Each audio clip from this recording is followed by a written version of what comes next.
છાવડી પોસ્ટે વિસ્તારમાં 1 વર્ષ પહેલાં એક અનડિટેક મર્ડર દાખલ થયેલું। એ મર્ડરમાં મરનાર રોહિતી નંદન જે મરણ ગયેલ છે, આ આરોપી અને એના સાગરીતો મળી અને ચોરી લૂંટફાટ કરવા ગયેલા। એ દરમિયાન જે મરણ જનાર છે એના ભાઈએ એ પોસ્ટેમાં 307 મુજબનો ગુનો નોંધાયેલો હતો।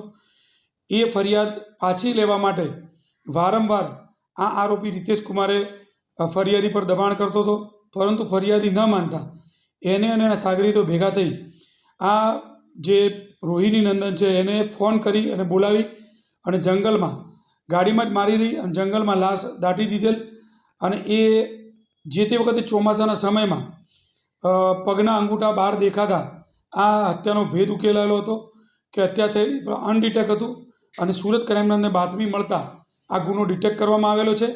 બિહાર પોલીસને બોલાવી બિહાર પોલીસ આવી ગયેલી છે અને આગળની કાર્યવાહી કરી બિહાર પોલીસને આ આરોપીને સુપ્રત કરવાના આવે છે।